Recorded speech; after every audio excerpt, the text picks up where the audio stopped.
Hello everyone, this is your educator Deepika ma'am over here. और आज हम स्टार्ट कर रहे हैं क्लास 11 का सिलेबस डिस्कशन।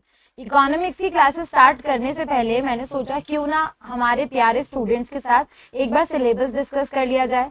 अभी तक आप लोगों ने 10th क्लास के अंदर जो भी किया, ठीक है, 10th क्लास की इकोनॉमिक्स और 11th क्लास की इकोनॉमिक्स इज डिफरेंट, बहुत अलग है, दोनों बहुत अलग अलग चीजें हैं। तो प्लीज ये चीज अपने माइंड में फिक्स करके रखना कि 10th क्लास की इकोनॉमिक्स और 11th 12th की इकोनॉमिक्स दोनों में बहुत ज्यादा ही डिफरेंस होता है। 10th and 11th both are separate, 10th and 12th both are separate, ठीक है। तो अभी तक की इकोनॉमिक्स में कुछ नहीं था।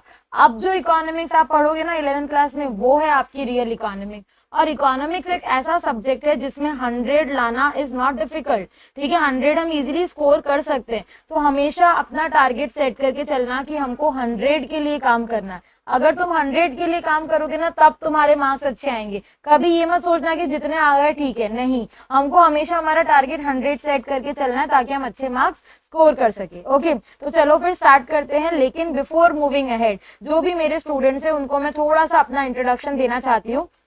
अनअकैडमी में एज अ एजुकेटर मैं यहाँ पे वर्क कर रही हूँ। My name is Deepika Gwalani. I am a CS। I have also completed MBA, MCOM and MA in economics. These are my qualification. I am a gold medalist in commerce stream and I want each and every student of mine to have that gold medal. ठीक है, तो बस आपको क्या करना है, आपको regularity maintain करनी है। बस क्लासेस में रेगुलर रहो और आई प्रॉमिस कि आप लोगों के बहुत अच्छे मार्क्स आ सकते हैं। अनअकैडमी आपको हेल्प करता है अपने फाइनल एग्जाम में आगे टॉप करने के लिए। और वो आप कैसे कर सकते हो, with the help of Unacademy subscription, जिसमें आपको फ्लैट 10% ऑफ मिलता है अगर आप मेरा कोड लगाते हो DEEPI, ठीक है। तो ये कोड आपको हमेशा ध्यान रखना है, ये code very very very important है। ये मेरा प्रोफाइल है अनअकैडमी पे, जिसका लिंक आपको डिस्क्रिप्शन बॉक्स में मिल जाएगा। आप इस लिंक पे जाके इस प्रोफाइल को फॉलो कर दो, जिससे क्या होगा, आप मैक्सिमम से मैक्सिमम बेनिफिट ले पाओगे। जब भी क्लासेस होगी आपके पास नोटिफिकेशन आ जाएगा। अनअकैडमी सब्सक्रिप्शन ना एक तरह से नेटफ्लिक्स का सब्सक्रिप्शन है। जैसे नेटफ्लिक्स का सब्सक्रिप्शन लेने पे हम सारी मूवीज देख सकते हैं, चाहे हॉलीवुड हो, बॉलीवुड हो, कॉमेडी हो, सारी देख सकते हैं ना, उसी तरह से, ठीक है।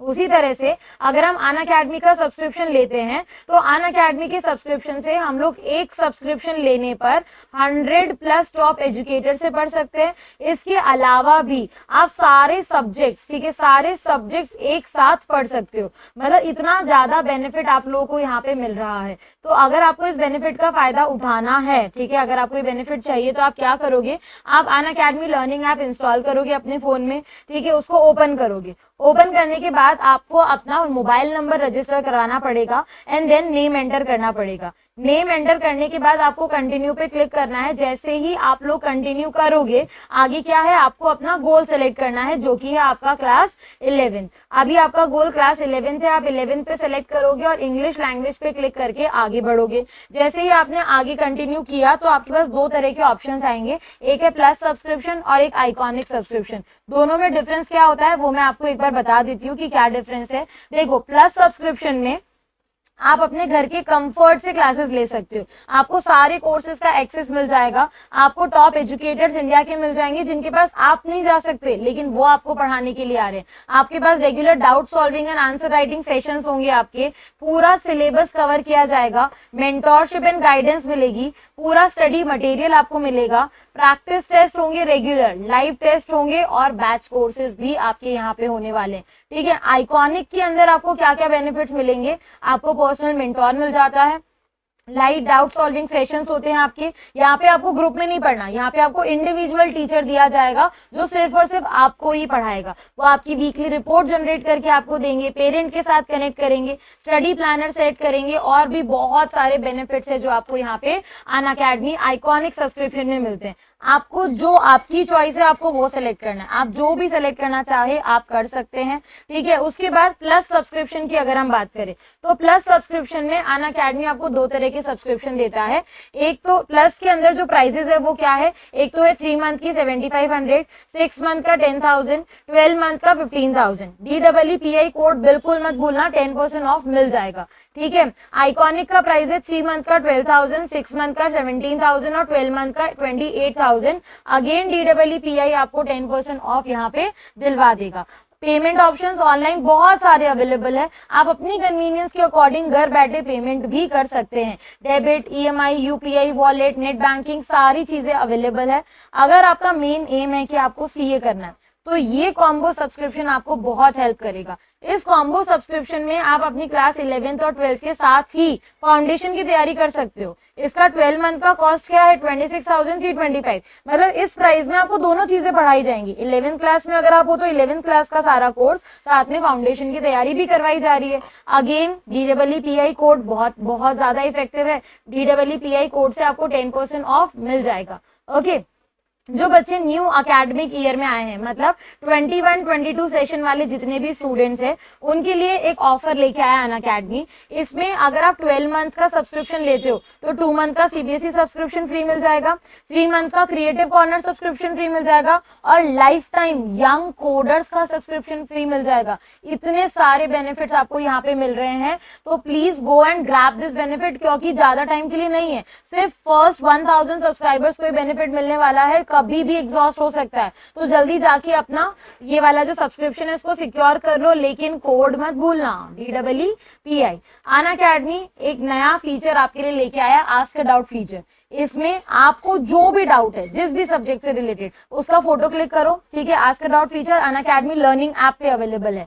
फोटो क्लिक करो, ठीक है, अपलोड कर दो, जो भी क्वेश्चन आपको नहीं समझ आ रहा, सब्जेक्ट चूज करो और बस आपको वहां से वीडियो की फॉर्मेट में आंसर आ जाएगा, ठीक है। तो ये आपके लिए बहुत ही अच्छा है। जितने ज्यादा डाउट्स आप पूछोगे ना, उतना ही आपको एक सीरीज में पार्टिसिपेट करने का मौका मिल जाएगा, आपको प्लेयर ऑफ सीरीज का टाइटल मिल जाएगा, जिसमें आपको IPL मर्चेंडाइज गिफ्ट दिए जाएंगे। तो जल्दी जल्दी जाओ, अपने सारे डाउट्स पूछ लो, और वेट किसका कर रहे हो यार, फटाफट से जाओ, go and ask all your doubts. So now let us begin with the class. आज की क्लास में सिलेबस डिस्कशन होगा, सिर्फ और सिर्फ सिलेबस डिस्कशन। किसका सिलेबस डिस्कशन? 11th इकोनॉमिक्स का, कि 11th इकोनॉमिक्स में हमको क्या क्या पढ़ना है, क्या क्या देखना है, क्या क्या चीजें हैं। मैम इतना आपने तो पहले से ही हमको डाल दिया सरप्राइज में कि बहुत अलग है, यूनिक है, तो ऐसा क्या है? तो चलो फिर देखते हैं ऐसा क्या है हमारी 11th की इकोनॉमिक्स के अंदर, ठीक है। 11th की इकोनॉमिक्स बिल्कुल अलग है। हम 9th-10th में जो इकोनॉमिक्स पढ़ के आए थे ना, वो बिल्कुल अलग थी। उसके अंदर हम लोग इंडियन इकोनॉमिक्स मतलब जनरल चीजें पढ़ रहे थे यार, कि बहुत ही इजी से 4-5 चैप्टर होते थे और बुक ही इतनी पतली सी होती थी और खत्म हो जाती थी बस, ठीक है। लेकिन 11th क्लास जो है वो बिल्कुल डिफरेंट है।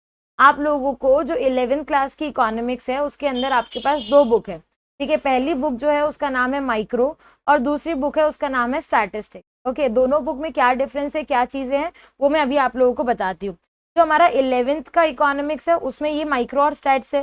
जो 12th की इकोनॉमिक्स है उसके अंदर आपके पास आ जाएगी मैक्रो और Indian economics. As such 11th और 12th की इकोनॉमिक्स में कोई लिंक नहीं है, ठीक है। एज सच 11th और 12th की इकोनॉमिक्स में कोई भी लिंक नहीं है। अगर अपन दोनों अलग अलग देखेंगे तो चल जाएगा, कोई दिक्कत नहीं है। जो बच्चे ये सोचते हैं कि हमारी इकोनॉमिक्स जो 11th क्लास की है वो बहुत ज़्यादा डिफिकल्ट है, उसमें मैथ्स है, तो ऐसा बिल्कुल भी नहीं है। Statistics is maths, I understand, ठीक है। स्टैटिस्टिक्स मैथ्स है, मैं समझ रही हूँ, लेकिन ये मैथ्स वो वाली मैथ्स नहीं है जो आप 9th-10th में पढ़ के आए हो। ये वो वाली मैथ्स है जिसमें सिर्फ और सिर्फ आपको फॉर्मूले अप्लाई करने हैं, और फॉर्मूले नॉर्मल यार, बहुत ही नॉर्मल से, जैसे फॉर एग्जांपल मीन हो गया, मीडियन हो गया, मोड हो गया, बस आपको फॉर्मूले हैं और वो फॉर्मूले लर्न करके आप लोग इजीली इस बुक को कंप्लीट कर सकते हो। तो इस बुक के अंदर इतनी ज़्यादा डिफिकल्टी आपको फेस नहीं करनी पड़ेगी, बहुत ईजी से फॉर्मूले हैं, ज़्यादा डिफिकल्ट नहीं है। ऐसा भी मैं नहीं बोलूँगी कि मैथ्स नहीं है, मैथ्स है लेकिन ईजी वाली मैथ्स है। एटलीस्ट आपकी प्रोबेबिलिटी, अलजेब्रा, एक्स वाई, ऐसी चीज़ें तो नहीं है इसके अंदर, ठीक है। स्टैटिस्टिक्स में है, फॉर्मूले वाली मैथ्स है, मैं मना नहीं करूँगी, ठीक है। तो ऐसा मत सोचना कि मैथ्स नहीं आएगी, मैथ्स थोड़ी बहुत तो आएगी, लेकिन हाँ इतनी है कि आप इजीली उसको समझ के पढ़ सकते हो, आपको कोई प्रॉब्लम नहीं आएगी उसके अंदर। ओके, अगर हम बात करें वेटेज, तो जनरली सारे स्कूल में दोनों बुक का वेटेज इक्वल मार्क्स का होता है। जो फाइनल एग्जाम है उसमें 40 मार्क्स की आपकी माइक्रो आ जाएगी और 40 मार्क्स का आपका आ जाएगा जो दूसरा वाला बुक है स्टैटिस्टिक्स, ठीक है। स्टैटिस्टिक्स में न्यूमेरिकल चांसेस होते हैं आने के, लेकिन हाँ मैं फिर से बार बार एक ही चीज रिपीट कर रही हूँ कि स्टैटिस्टिक्स में नो डाउट न्यूमेरिकल्स है, लेकिन फॉर्मूले वाले न्यूमेरिकल है, कि हाँ बस फॉर्मूला लर्न करो, अप्लाई करो और हो गया क्वेश्चन। ऐसे कोई ज़्यादा डिफिकल्ट नहीं है और मैं पढ़ाऊंगी, आपको दिक्कत नहीं आएगी, सारे फॉर्मूले मैं आपको क्लियर करवा दूंगी, कोई प्रॉब्लम नहीं आएगी। जो आपकी पहली वाली बुक है माइक्रो इकोनॉमिक्स, देखो अब 11th में जब हम आए ना, और जो हम अब इकोनॉमिक्स में पढ़ने वाले हैं, ये वो इकोनॉमिक्स है जो आप जैसे 9th और 10th के बच्चों ने कभी देखी सुनी है ही नहीं। ना आपने कभी देखी है, ना आपने कभी सुना है कि माइक्रो इकोनॉमिक्स होती क्या है। और ऐसे ऐसे कॉन्सेप्ट्स है, ऐसे ऐसे लॉजिक्स है जो शायद ही आपने अभी तक 10th क्लास में कभी पढ़े होंगे। ठीक है, ऐसी ऐसी चीजें हैं जो हमने कभी नहीं पढ़ी है और अब हमको न्यू ये चीज स्टार्ट करनी है। तो ऐसा कोई बच्चा जिसके 10th के अंदर मार्क्स अच्छे नहीं आए हैं, या फिर वो 10th के अंदर बिल्कुल एवरेज बच्चा था, वो भी 11th की इकोनॉमिक्स में टॉप कर सकता है, क्योंकि ये आपके लिए एक न्यू बिगिनिंग है। ठीक है, ये बच्चा आप लोगों के लिए क्या है, एक न्यू बिगिनिंग है। यहाँ से आप अपनी 11th जो है वो फिर से स्टार्ट कर सकते हो, कोई प्रॉब्लम आपको नहीं आएगी। आप अगर एवरेज स्टूडेंट भी हो ना, तो भी आप 11th की इकोनॉमिक्स इतनी इंटरेस्टिंग है कि आप उसमें टॉप कर सकते हो। ओके, तो जो हमारी 11th की इकोनॉमिक्स है ना, वो माइक्रो इकोनॉमिक्स, वो दो पार्टीज के ऊपर बेस्ड है, एक है कंज्यूमर और एक है प्रोड्यूसर। ठीक है, देखो मैं आपको कोर्स अगर बताऊं ना, तो आप लोगों की बुक का जो चैप्टर नंबर 1 है, उसके अंदर आपको इंट्रोडक्शन दे रखा है। इंट्रोडक्शन किसका? इकोनॉमिक्स का, कि माइक्रो इकोनॉमिक्स क्या होती है, इकोनॉमी क्या होती है, सेंट्रल प्रॉब्लम क्या होती है। ये फर्स्ट चैप्टर तो इंट्रोडक्शन का बिल्कुल ही अलग मान लो। ठीक है, उसके बाद दो पार्टीज है, कौन कौन सी वो दो पार्टी? पहली पार्टी है कंज्यूमर और दूसरी पार्टी है हमारी प्रोड्यूसर। ठीक है, ये जो कंज्यूमर है ना, ये कंज्यूमर क्या जनरेट करता है? डिमांड जनरेट करता है। और ये प्रोड्यूसर है, वो क्या करता है? प्रोड्यूसर सप्लाई करता है। तो ये चैप्टर्स इसी अकॉर्डिंग डिवाइडेड है। ये चैप्टर नंबर 1 है। फिर अगेन तुम्हारा जो सेकंड चैप्टर है वो चैप्टर नंबर 2 आ जाएगा, डिमांड। ठीक है, फिर उसके बाद आपका आ जाएगा इलास्टिसिटी ऑफ डिमांड, जो कि डिमांड से ही रिलेटेड है, इलास्टिसिटी ऑफ डिमांड आ जाएगा। ठीक है, उसके बाद एक टॉपिक आता है आपका कंज्यूमर इक्विलिब्रियम। कैसे पता लगाओगे कि कंज्यूमर को मैक्सिमम सेटिस्फैक्शन मिल रहा है या नहीं मिल रहा, ये पता लगाने के हमारे पास एक चैप्टर है कंज्यूमर इक्विलिब्रियम। फिर हमारे पास जो चैप्टर है वो है प्रोडक्शन से रिलेटेड, मतलब सप्लाई तो हो गया, सप्लाई के बाद आ जाएगा इलास्टिसिटी ऑफ सप्लाई। ठीक है, इलास्टिसिटी ऑफ सप्लाई आ गया। उसके बाद नेक्स्ट जो हमारा है, अब जो इस वाली यूनिट में चैप्टर है ना, वो सारे प्रोड्यूसर की तरफ से है। जैसे फॉर एग्जांपल प्रोडक्शन क्या होता है, लॉन्ग टर्म शॉर्ट टर्म सब पढ़ना है। फिर उस रेवेन्यू क्या होता है, फिर उसके बाद कॉस्ट क्या होती है, ये सारी चीजें आप लोगों को इस वाली यूनिट के अंदर पढ़नी है। अच्छा, एक चीज, जैसे कंज्यूमर इक्विलिब्रियम पढ़ा, वैसे ही प्रोड्यूसर इक्विलिब्रियम भी आपको पढ़ना है, वैसे ही प्रोड्यूसर इक्विलिब्रियम भी आप लोगों को यहाँ पे पढ़ना है। ठीक है, तो ये हमारा क्या हो गया? ये हमारा हो गया introduction.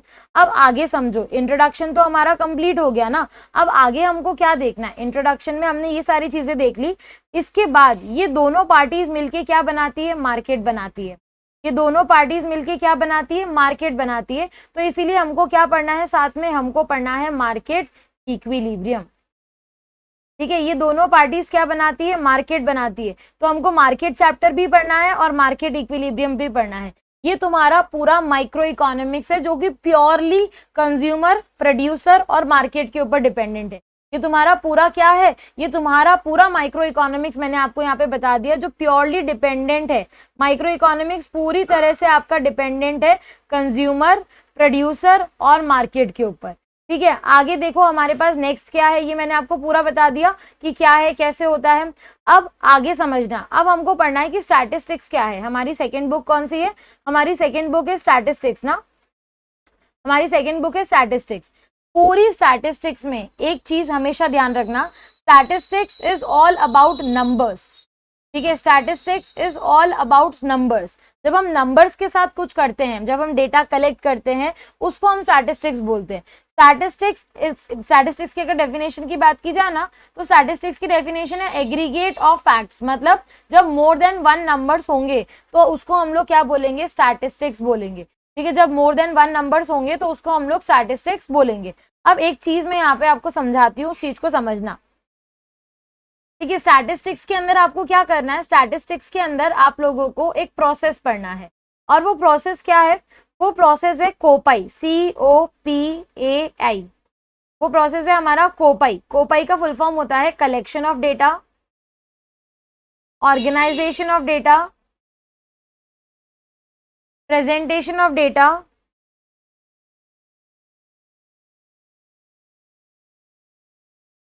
Analysis of data and interpretation of data. ठीक है, ये हमारा प्रोसेस है पूरा स्टैटिस्टिक्स का। इसको और इजी बनाते हैं और थोड़ा सा एक एग्जाम्पल के साथ समझते हैं। ठीक है, मैं इसको और इजी बना के आपको क्या करती हूँ, एग्जाम्पल के साथ समझाती हूँ। सपोज आप लोगों को मैंने आप लोगों को बोला go and collect the data, go and collect the data. आपको डेटा कलेक्ट करना है। किसका डेटा कलेक्ट करना है? अपनी क्लास में जितने भी स्टूडेंट है उनका 10th क्लास का रिजल्ट। मैंने आपको बोला जाओ अपनी क्लास के अंदर जितने भी स्टूडेंट है उनका 10th क्लास का डेटा कलेक्ट करके लेके आओ। 10th क्लास के रिजल्ट का डेटा, सपोज रिजल्ट आ गया, ठीक है, 10th क्लास के रिजल्ट का डेटा कलेक्ट करने के लिए मैंने आप लोगों को यहाँ पे बोला है। अब आप लोग क्या करोगे? आप लोग क्या करोगे बच्चा? आप लोग जाओगे एक एक स्टूडेंट के पास। आपके पास दो ऑप्शन है, ठीक है, आपके पास दो ऑप्शन है। मैंने आपको डेटा कलेक्ट करने को बोला है ना, तो कलेक्टिंग डेटा के लिए आपके पास दो ऑप्शन है। या तो आप खुद एक एक स्टूडेंट से जाके डेटा कलेक्ट करोगे, उनसे पूछोगे कि भाई तुम्हारे कितने मार्क्स आए, वो बता दो। इसको बोला जाता है primary source. When we collect data from its origin, ठीक है, हम जब डेटा कलेक्ट करते हैं फ्रॉम इट्स ओरिजिन, मतलब जिसका डेटा है उसी से फर्स्ट हैंड डेटा कलेक्ट किया जा रहा है, तो उसको प्राइमरी सोर्स बोलते हैं। ठीक है, सेकेंडरी सोर्स का मतलब क्या होता है? सेकेंडरी सोर्स का मतलब होता है जब हम डेटा कलेक्ट करते हैं ऑलरेडी किसी कलेक्टेड पर्सन से। फॉर एग्जाम्पल जो क्लास टीचर थी, फॉर एग्जाम्पल मैं आपकी अगर क्लास टीचर हूँ, मेरे पास ऑलरेडी रिकॉर्ड है कि कौन से बच्चे के कितने मार्क्स आए थे।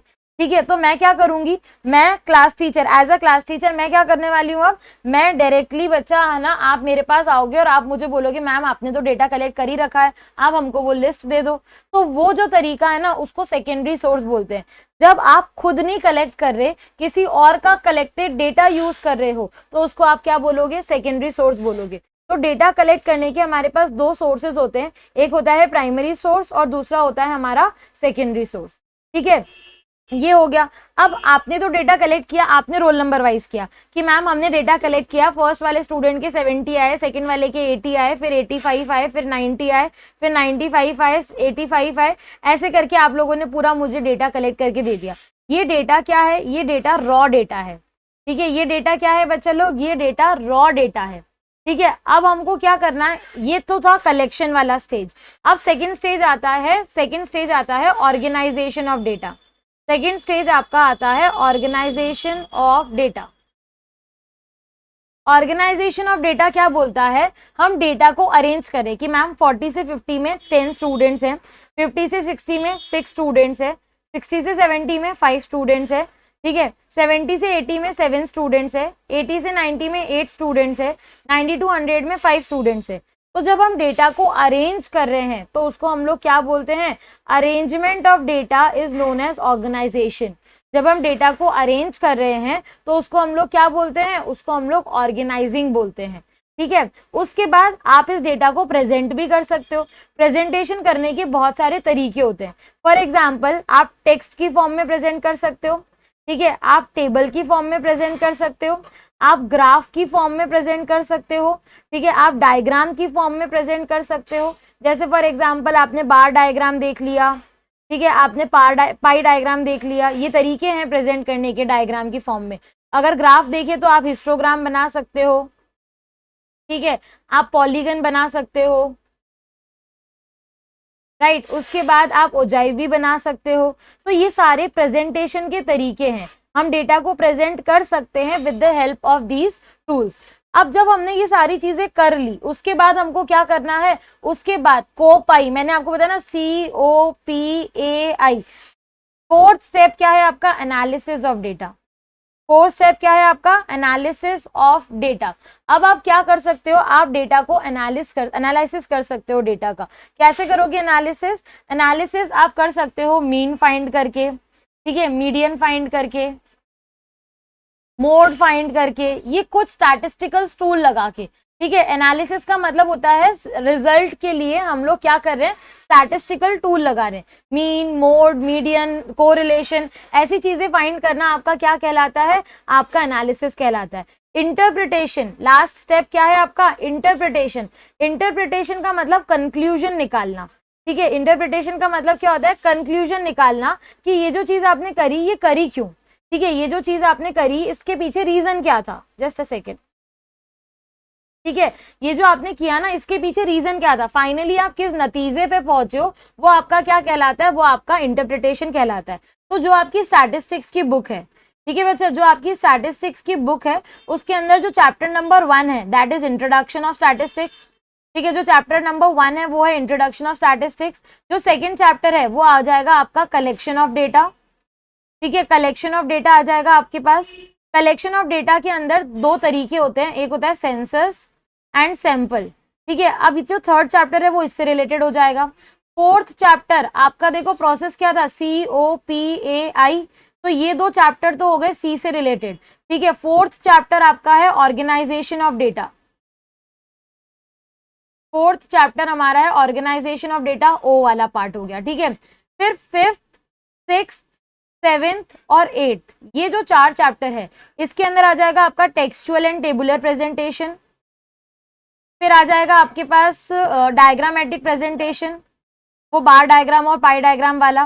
फिर आ जाएगा आपके पास ग्राफिकल प्रेजेंटेशन, हिस्टोग्राम, पॉलीगन, और फिर आपके पास आ जाएगा एक टाइम सीरीज ग्राफ, अगेन ये भी एक ग्राफिकल प्रेजेंटेशन है। मतलब हम क्या देख रहे हैं कि बुक के अंदर 4 चैप्टर ऐसे हैं जो कि हमारे प्रेजेंटेशन से रिलेटेड है। फिर हमारे 9th, 10th, 11th, 12 एंड 13, अच्छा ये वाले चैप्टर्स जो है ना आप लोगों के, ये आपके हैं वो थोड़ी मैथ्स वाले चैप्टर जो मैं आपको बता रही थी। ठीक है, सबसे पहले आपका आ जाएगा मीन। ठीक है, फिर आपका आ जाएगा मीडियन एंड मोड। ठीक है, फिर उसके बाद आ जाएगा आपके पास डिस्पर्जन, कोरिलेशन, ये सब नए टॉपिक है आप लोगों के लिए, कोरिलेशन एंड इंडेक्स नंबर। ठीक है, लास्ट हमारा है इंडेक्स नंबर। ये सारे टॉपिक्स आप लोगों के लिए नए हैं जो आपने कभी नहीं पढ़े, राइट। ये सारा हमारा क्या है, एनालिसिस है। इंटरप्रिटेशन का कोई चैप्टर नहीं है, इंटरप्रिटेशन तो कंक्लूजन निकालना होता है ना, उसका कोई चैप्टर नहीं है। तो तुम्हारी जो पूरी स्टैटिस्टिक्स की बुक है, हमारी जो पूरी स्टैटिस्टिक्स की बुक है, this book is basically dependent, किसके ऊपर डिपेंडेंट है, इस 5 स्टेप्स के ऊपर। ठीक है, तो हम लोगों को ये सारी चीजें हम लोगों को इस स्टैटिस्टिक्स वाली बुक के अंदर पढ़नी है। ये मेरी तरफ से मैंने आपको पूरा सिलेबस बता दिया। अब जो हम स्टार्ट करेंगे वो है चैप्टर नंबर 1, किसका, माइक्रो इकोनॉमिक्स का। पहले मैं आपको माइक्रो का चैप्टर नंबर 1 कराऊंगी, उसके बाद मैं आपको स्टैटिस्टिक्स का चैप्टर नंबर 1 कराऊंगी। ठीक है, so this was all about the syllabus of the 11th class. Soon we are going to start with the first chapter of class 11th economics. तो भूलना मत, आपको मेरे साथ बने रहना है। जल्दी within 1 or 2 days हम लोग हमारा फर्स्ट चैप्टर स्टार्ट करने वाले हैं। So please don't forget to be in the class, regular रहना है, आपको ध्यान रखना है ना। तो प्लीज अगर आपको अनअकैडमी पे कोई भी फ्री कंटेंट अनलॉक करना है तो आप मेरा कोड यूज कर सकते हैं DEEPI। फ्री कंटेंट अनलॉक कैसे किया जाता है, आपको अनअकैडमी लर्निंग ऐप डाउनलोड करना है। ठीक है, अपना लॉगिन करके गोल सेलेक्ट करना है, मेन्यू पे जाके स्पेशल पे क्लिक करना है और इनवाइट कोड में DEEPI लगाना है। अनअकैडमी पे बहुत सारे फ्री क्विजेस भी होते हैं और आपको लीडर बोर्ड पे आने का मौका भी मिल जाता है। ठीक है, लॉगिन करके गोल सेलेक्ट करो, मेन्यू बटन पे जाके प्लस पे जाओ और ज्वाइन क्विज पे क्लिक करके एजुकेटर और होस्ट का कोड या क्विज कोड डाल दीजिए। ठीक है, तो ये हमारा था क्विज के बारे में। ये कोड बहुत ज्यादा इफेक्टिव है, देखो इससे आप क्विज अटेंड कर सकते हो फ्री में। ठीक है, इससे आप स्पेशल क्लासेस फ्री में अटेंड कर सकते हो जो अनअकैडमी ऐप पे होती है। ठीक है, इससे आप अगर अनअकैडमी सब्सक्रिप्शन लोगे तब भी आपको 10% ऑफ मिल जाएगा। तो बहुत सारे फायदे हैं यार, grow and grab this offer. ठीक है, जल्दी से जल्दी कोड लगाओ, अपना सब्सक्रिप्शन ले लो और please Unacademy learning app download करना मत भूलना, बहुत सारी फैसिलिटीज आपको यहाँ पे मिलती है। ठीक है, so this is your educator signing off from here. Bye bye everyone, take care and do like this session and subscribe this channel if you haven't done yet. Bye bye.